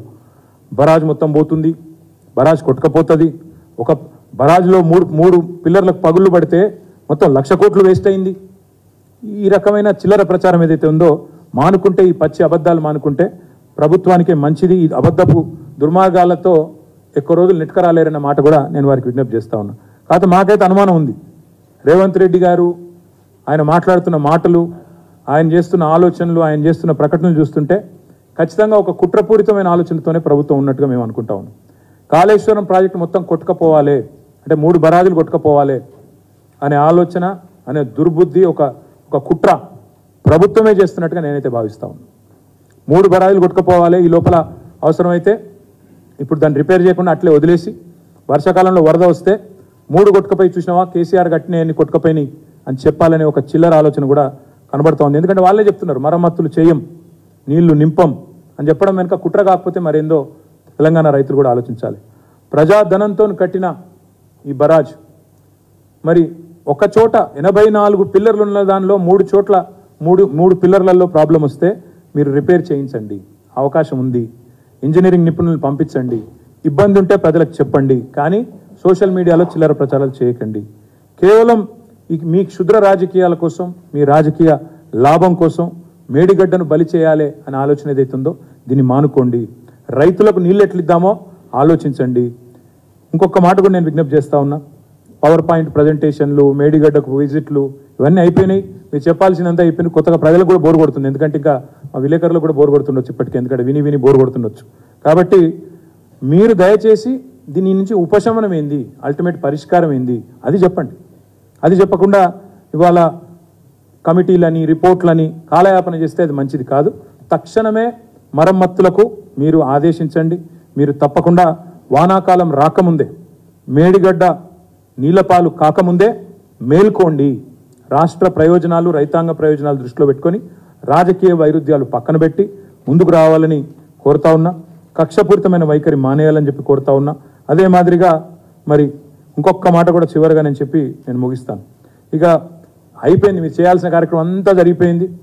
కాగ్ రిపోర్ట్ అన్నారు, వయబిలిటీ అన్నారు, కాస్ట్ అన్నారు, బెనిఫిట్ అన్నారు, మొత్తం ప్రాజెక్ట్ కొట్టుకపోతుందనే దుష్ప్రచారం, మీకు అనుకూలంగా ఉండే పత్రికల్లో నానా వార్తలు ఇవన్నీ చేసినారు కదా చాలు.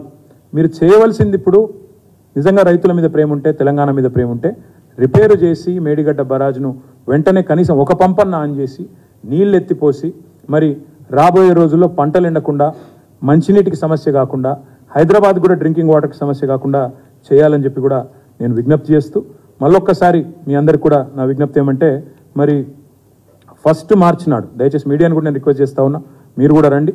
మీకు కూడా యాక్చువల్ కాళేశ్వరం ప్రాజెక్ట్ యొక్క సమగ్ర స్వరూపాన్ని మీకు కూడా ప్రత్యేకంగా ఏర్పాట్లు చేస్తాం, మీరు కూడా రావాలి. మీరు కూడా మేడిగడ్డ 88 మీటర్ల నుంచి మొదలు పెడితే 618 మీటర్ల దాకా మీకు చూపెడతాం.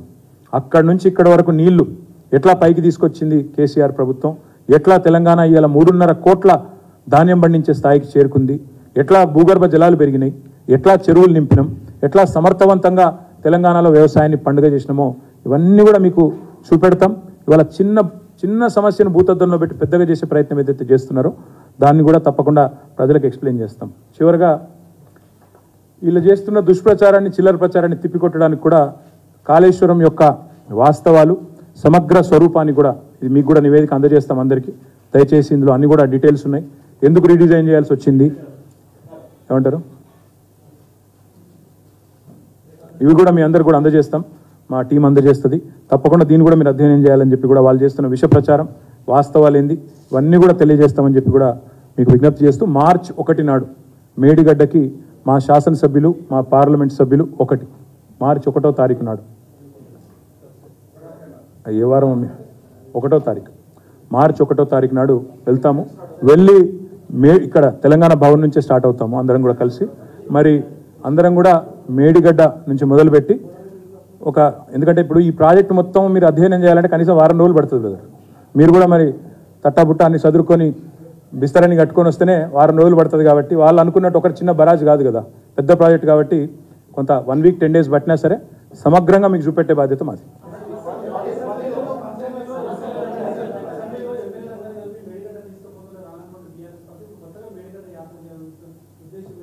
కొత్తగా ఏముంది ఇందులో?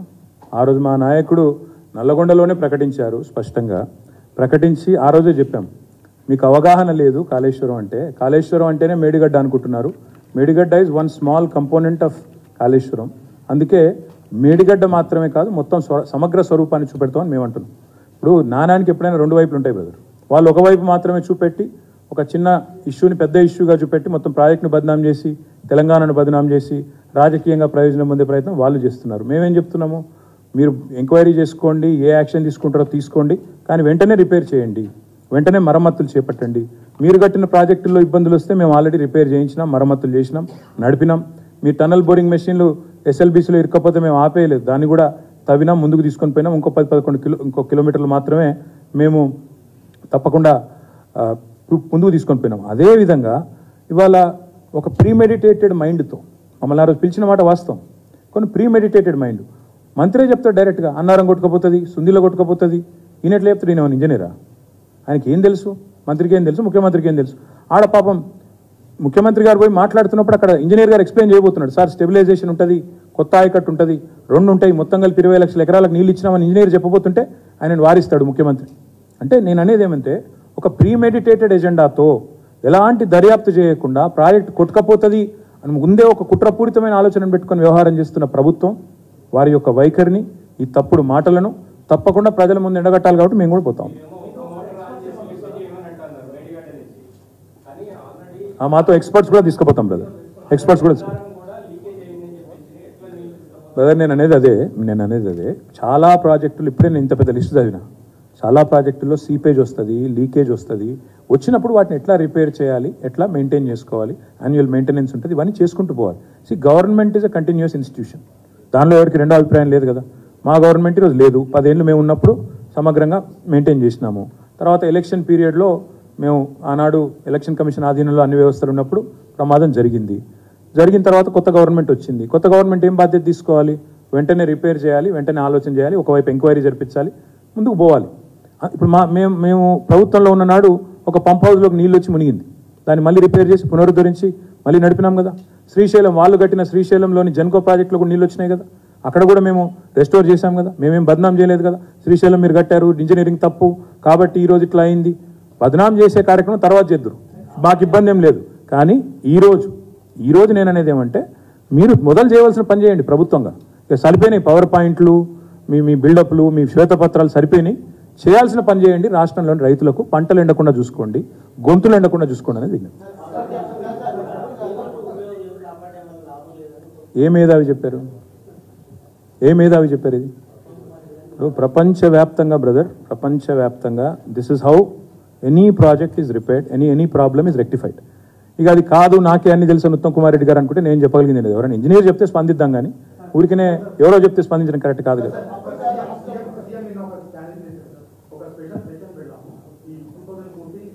And I am going to confine myself only to Medigadda today because నేను మళ్ళీ దానిగానే రాహుల్ గారు మీరు వేరే రాస్తారు మళ్ళీ వేరే కాడికి పోతుంది నాకు తెలుసు.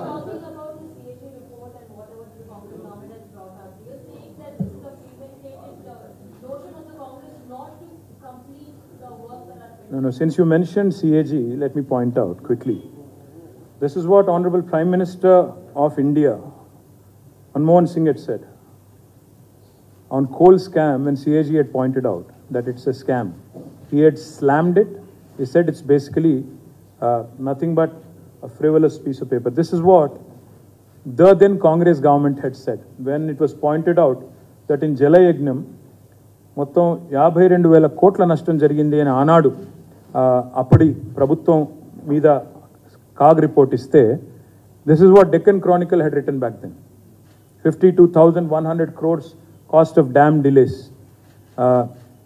Against the Congress government. ఆ రోజు అప్పటి ముఖ్యమంత్రి గారు అన్న మాట ఒకసారి నేను మీకు రిపీట్ చేయాల్సిన అవసరం ఉంది. ఆ రోజు ముఖ్యమంత్రి గారు ఏం చెప్పారు అంటే this is what Congress party had said then. They said, CAG is sensationalizing its reports by adding zeros. This is what Congress had said. The then Chief Minister had said this. It's not a Bible, it's not Quran, it's not Gita. Kiran Kumar Reddy had said this. This is the Congress government. This is the Prime Minister. CAG report is flawed. CAG report, which had exposed irregularities apparently, was slammed by the Congress party. Likewise, CAG had also exposed land scams in Andhra Pradesh government in Congress tenure. Likewise, Congress, so many things in Telugu, this was Inadu, 900 crores of worth of. So, let me ask you then, CAG report to Aroju correcta kada? Let Congress come and take a stand. If it was wrong then, it is wrong today. If it was right then the Chief Minister should have wound up and quit. But the Chief Minister then goes on to say, అది Bible కాదు Quran కాదు. Prime minister himself says it's flawed. They are exaggerating by adding zeros. So what should we say today? What do you want me to say about it today? I'm not saying it's premeditated. All I'm saying is the Congress cannot have double standards when it comes to this. కాంగ్రెస్కి ఆ రోజు CAG వాళ్ళు చెప్పింది ఇది. How much inflation happened, how mobilization advances have help the contractors in Jalayagnam. This was written very widely and by all public, this is what Times of India had called it, mother of all frauds. So if it was right then, probably it is right today. If it was wrong then, it's also wrong today is all I'm going to say. I'm going to take the same stand as the then government, the then Chief Minister, the then Prime Minister.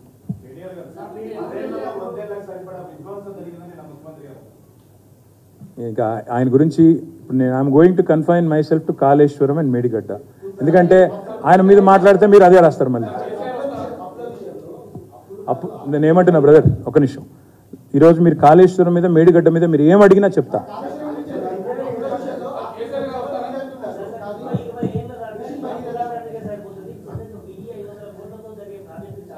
కట్టి చూపెట్టమనండి brother, వద్దని ఎవరు అన్నారు? ఇప్పుడు అప్పుల మీద అంత బాధ ఉంటే కాంగ్రెస్ ప్రభుత్వానికి అప్పు తీసుకోకుండా నడపమని చెప్పండి. ఎవరు వద్దంటున్నారు? మేము 10 ఏళ్లలో చేసిన అప్పు గురించి అధికంగా మాట్లాడే కాంగ్రెస్ పార్టీ, కాంగ్రెస్ ప్రభుత్వం 2 నెలల్లో చేసిన అప్పు ఎంత అండి? ఈరోజు ప్రభుత్వం ఈ 2 నెలల్లో చేసిన అప్పు ఎంత చెప్పమనండి వాళ్ళని. ఇప్పుడు బడ్జెట్ సెషన్లో అడుగుతాం కదా. నేనేమంటున్నా అంటే వాళ్ళకి నిజంగానే చిత్తశుద్ధి ఉంటే ఇంకెన్ని రోజులు దుమ్మెత్తిపోస్తారు బ్రదర్? 100 రోజులు గడుస్తూ ఉంది. మాట నిలుపుకునే పరిస్థితి లేదు. బుకాయించడానికి అటెన్షన్ డైవర్షన్ కోసం ఏదేదో మాట్లాడుతున్నారు. మేము వాటి జోలికి నేను పోను. తొందరపడకు. ఇంకా 5 ఏళ్ళు ఉంది బ్రదర్. 5 ఏళ్లలో చాలా మాట్లాడేది. తొందర ఎందుకు పడుతున్నావు? ఈరోజు let me answer anything on Medigadda, Kaleshwaram. Happy first రోజు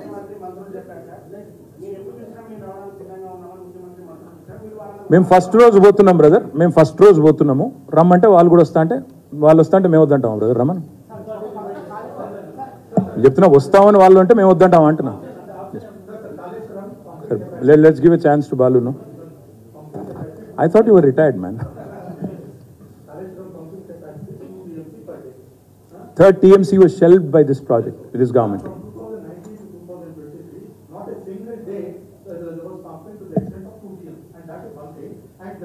Why do you think that is? No. Let me. No. There is no supplementary if you understand the answer. There won't be a supplementary. See, in the last 9 years, KCR garu was running the government.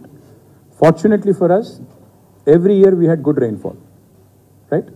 So manaki always pumping అవసరం పడలేదు రాహుల్ గారు. మనకి ఎప్పుడు Kaleshwaram is also a drought proof project మనకి. ఉదాహరణకి ఈ సంవత్సరం వర్షాలు ఎల్ నీనో ఎఫెక్ట్ అంటున్నారు, ఇంకోటి అంటున్నారు, వర్షాలు పడవు అంటున్నారు. This is the year where Kaleshwaram's benefit, Kaleshwaram's utilization would be understood better. This is the time when you have to tap it. 5,000 cusecs of water పోతుంది ఈరోజు మేడిగడ్డ దగ్గర. దాన్ని కనుక ఇప్పుడు కాఫర్ డ్యామ్ కట్టి రిపేర్ చేసి ఒక పంప్ ఆన్ చేసి లిఫ్ట్ చేస్తే ఈ సంవత్సరం కూడా పంటలు ఎండిపోకుండా చూడొచ్చు, కాకతీయ కాలువకు నీళ్ళు ఇవ్వచ్చు, కింది దాకా టైలెండ్స్ దాకా నీళ్ళు ఇవ్వచ్చు, mid Maneru, upper Maneru, lower Maneru, కింది దాకా బ్రహ్మాండంగా కాళేశ్వరం టైలెండ్ దాకా నీళ్ళు ఇవ్వచ్చు.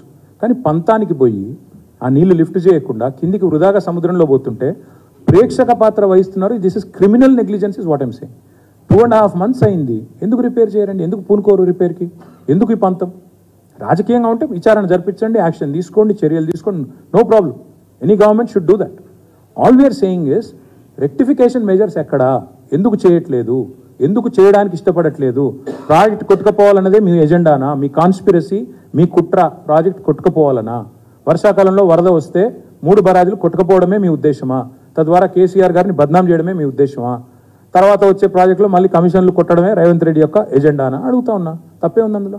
If you understand this, then you would understand that there is no supplementary question. I am alleging that this government has a criminal conspiracy motive. They do not want to repair the one block there is a problem, the three piers there is a problem. This government willfully is showing criminal negligence, and there is a conspiracy angle to this.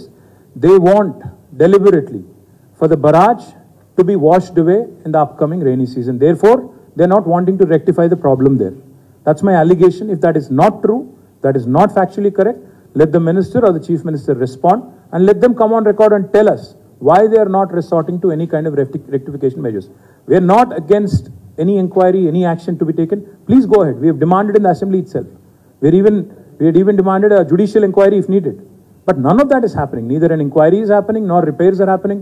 And the forecast is that this year will be quite bad in terms of drinking water woes, in terms of water for the existing crop and also upcoming crop. So therefore, our demand is straight. Rectification measures తీసుకోండి. Parallel గా మీరు ఏం enquiry చేస్తారో చేసుకోండి. కేసీఆర్ గారు ఆ మేడిగడ్డ విజిట్కి రారు, కానీ కేసీఆర్ గారు ఇక్కడ హైదరాబాద్లో మా విజిట్ తర్వాత మీతో మాట్లాడతారు, మీకు అన్ని వివరంగా చెప్తారు. మొత్తం ప్రాజెక్ట్ పర్మిషన్ అవసరమా బ్రదర్? అది రానివ్వట్లేదా? అవునా? అంటే అప్పుడు సరే అయితే అప్లై చేస్తాం, ఒకవేళ అవసరం అయితే అప్లై చేస్తాం. వాళ్ళు అప్లై చేస్తే ఇస్తారో లేదో కూడా చూస్తాం. మొదలైతే వీఆర్ స్టార్టింగ్ విత్ మేడిగడ్డ. తదనంతరం నేను చెప్పినట్టు ప్రాజెక్ట్ యొక్క సమగ్ర స్వరూపాన్ని, మా నాయకులందరూ కూడా అదే అభిప్రాయపడ్డారు, సమగ్ర స్వరూపాన్ని మొత్తం కొంత టైం పడుతుంది, ఒక 3-4-5 days. ఫస్ట్ స్పెల్లో కాళేశ్వరంలోని మొదటి పాయింట్ మేడిగడ్డ కాబట్టి అక్కడికి వెళ్తాము. ఆ తర్వాత స్పెల్లో మళ్ళీ మిమ్మల్ని తీసుకొని మిగతా పాయింట్స్ కూడా తీసుకుంటాం. పర్మిషన్ చూద్దాం, అప్పుడే ఎందుకు, పిల్ల పుట్టక ముందే కుల్ల పుట్టడానికి.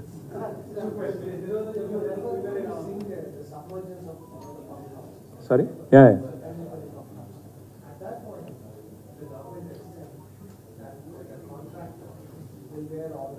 They did. That's what I'm saying.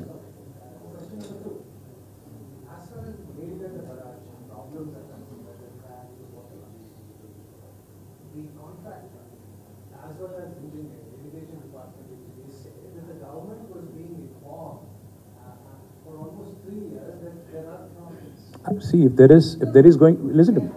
No, I think that I understand the question, I understand the motive. See, well, I can say a lot more. Let me leave it at that.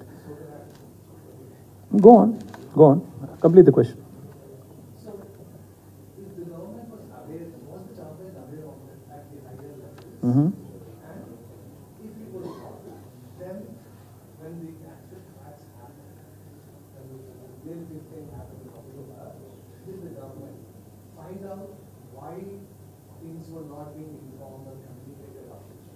Well, I cannot answer the question because I was not in the loop of in the scheme of things, especially when it comes to irrigation matters. I was not in the scheme of things because that was not my ministry. I cannot readily answer that question, but I can tell you we were vigilant, we were monitoring, we were definitely keenly looking at everything that was being sent. There was no negligence as such, but yes, things do happen. That's what my point was, I think when I was saying that in the past as well, these things have happened. So if Kadem project కట్టిన తర్వాత కొట్టుకుపోయింది అంటే మరి ఆనాడు negligence ఉందా, ఆనాడు government over site లేదా, government పట్టించుకోలేదా, లేదా గుండ్లవాగు ప్రాజెక్ట్ కొట్టుకుపోయిందంటే గవర్నమెంట్ పట్టించుకోలేదా అంటే జరిగి ఉండవచ్చు. లో లెవెల్లోనా, హై లెవెల్లోనా, మీడియం మిడ్ లెవెల్లోనా నాకు తెలియదు. But all I can say is ఇలాంటివి జరిగినప్పుడు, ఒక దుర్ఘటన జరిగినప్పుడు, ఇప్పుడు మీకు గుర్తుండాలి బాలు గారు, పంజగుట్టలో ఒక ఫ్లైఓవర్ కట్టేవారు. కడుతున్నప్పుడు ఆ రోజు అది కూలిపోయింది, అండర్ కన్స్ట్రక్షన్ ఉన్నప్పుడు కూలిపోయింది. కూలిపోతే పొద్దున రోజు టీవీ ఛానళ్ళు ఆ రోజు ఉదయం వచ్చిన వార్తలు ఏంటంటే 12 మంది చనిపోయారు, 20 మంది చనిపోయారు. సాయంత్రం కల్లా చూస్తే ఏంటంటే ఎవరు చనిపోలేదు, ఒక కారుకి ఏదో చిన్న దెబ్బ తగిలిందని. గవర్నమెంట్ వ్యవహారం కూడా ఇప్పుడు రేవంత్ రెడ్డి గవర్నమెంట్ వ్యవహారం కూడా అట్లే, ఒకరు చనిపోయారా, సరే మొదలు 20 నుంచి 1కి తగ్గింది. నేను అనేది ఏంటంటే రేవంత్ రెడ్డి గవర్నమెంట్ వ్యవహారం కూడా అట్లే ఉంది. ఒక బరాజులో 3 పిల్లర్ల దగ్గర సమస్య వస్తే మొత్తం ప్రాజెక్టు కొట్టుకుపోతుంది, 1,00,000 కోట్లు కొట్టుకుపోతుందని సేమ్ పంజగుట్ట ఫ్లైఓవర్ జరిగినప్పుడు ఎట్లా అయితే ఆనాడు మొదలు పెట్టారో దాడి, ఇప్పుడు కూడా అదే రకమైన ఒక థాట్ పోలీసింగ్, అదే రకమైన ఒక కొన్ని తమకు అనుకూలంగా ఉండే మీడియా ఛానళ్లలో, మీడియా పత్రికలలో రాయించడం, మళ్ళీ రాయించి వాటిని దాన్నే మళ్ళీ సోషల్ మీడియాలో తిప్పి ఏదో జరగకూడదు జరిగిపోయినట్టు వ్యవహారం చేయడం స్పష్టమైన ఎజెండా కనబడుతుంది. ఇప్పుడు ఎవరి ఎజెండాలు వాళ్ళకు ఉండొచ్చు, మాకు అభ్యంతరం లేదు. కానీ మా ఎజెండా వల్ల ఈరోజు ఒకటే, తప్పు జరిగితే చర్య తీసుకోండి. We have no objection to that. At the same time, why are you not rectifying the problem? That's all my questions. And if the government is sincere, then they should come forward and answer.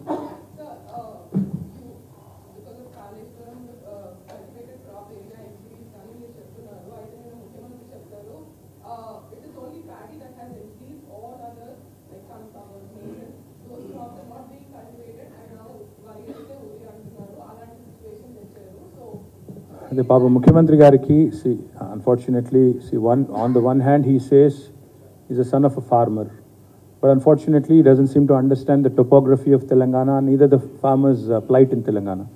తెలంగాణలో రైతులకి నీళ్లు ఉంటే సహజంగానే first priority ఎప్పుడైనా వరే. ఈరోజు కాదు, దశాబ్దాలుగా, శతాబ్దాలుగా మీరు గణపురం చెరువు కానీ, లక్నవరం చెరువు కానీ, పాకాల చెరువు కానీ ఎక్కడ చూసినా నీళ్లు సమృద్ధిగా ఉంటే మొదలుపోయేది వరికే పోతారు, బియ్యం పండించడానికే పోతారు. ఒకవేళ ఎవరైనా సాంప్రదాయేతర పంటలు వేయాలనే ఒక ఆధునికమైన ఆలోచన, అభ్యుదయ భావాలు ఉన్న రైతులు ఉంటే డిఫరెంట్ క్రాప్స్ కూడా ట్రై చేశారు. కొన్ని ఏరియాస్లో టోపోగ్రఫీ బట్టి, అక్కడ ఉండే వాతావరణం బట్టి, ఇప్పుడు ఆదిలాబాద్లో సోయా అంటే, మన నల్గొండ జిల్లాలో కొన్ని భాగాల్లో మనకి స్వీట్ లైమ్ అంటే, ఇట్లాంటి కొన్ని పంటలు, ఇప్పుడు మన నర్సంపేట ప్రాంతంలో, ములుగు ప్రాంతంలో మిర్చి అంటే, రకరకాల పంటలు, కాటను, మేజ్ ఇవన్నీ ఉంటాయి. కాకపోతే ఫస్ట్ ప్రయారిటీ రైతులు ఎప్పుడైనా కూడా నీళ్ళు ఎక్కువ వచ్చినప్పుడు మొదలుపోయేది వరికే పోతారు, ప్యాడీకే పోతారు. ఎందుకంటే it's easy crop, time tested crop. పాప ముఖ్యమంత్రి గారికి ఇవేం తెలియదు. నీళ్లు సమృద్ధిగా వచ్చాయి కాబట్టే, కాళేశ్వరం సక్సెస్ఫుల్ అయింది కాబట్టే, ఇతర ప్రాజెక్టులు కూడా సక్సెస్ఫుల్ అయినాయి కాబట్టే, మంచినీళ్ళు బాగా పెరిగినాయి, నీటి లభ్యత బాగా పెరిగింది కాబట్టే వ్యవసాయము ఎక్కువ వరి మీదకే మళ్ళింది. కానీ వరి ఎప్పుడైతే ముబ్బడిగా పండిందో, 24 లక్షల టన్నుల నుండి 3.5 కోట్లకు పెరిగిందో, FCI ఎప్పుడైతే చేతులు ఎత్తేసిందో మా మంత్రి గారి ప్రయత్నం తర్వాత కూడా, ఆ రోజు ముఖ్యమంత్రి గారు, ఆనాడు కేసీఆర్ గారు అన్న మాట ఏంటంటే, వరి వేయడం వల్ల ఇబ్బంది ఉంటుంది, అందుకే వరి వేయవద్దు అని చెప్పడానికే వరి వేస్తే ఉరి అనే మాట మాట్లాడినారు. ఆ రోజు ఇదే రేవంత్ రెడ్డి, ఇదే బండి సంజయ్ ఆ రోజు ఏమన్నారు, ఎట్లా అంటారు మీరు, మేము కొనిపిస్తాం, మెడలు వంచుతాం అని తొడలు కొట్టారు. తర్వాత ఎవరు పత్త లేకుండా పోయారు, అది వేరే సంగతి. పాయింట్ ఏంటంటే, ఎస్, నీటి లభ్యత ఎక్కడ పెరిగినా తెలంగాణలో, ఆంధ్రప్రదేశ్లో మొదలు రైతుల first choice is always paddy. So the CM should be aware of this. Thank you. I think we have said enough no. अरे छोड़ो ना यार उनको अभी. Let's talk about Kaleshwaram. That's okay. People will decide. We don't have to worry too much about it.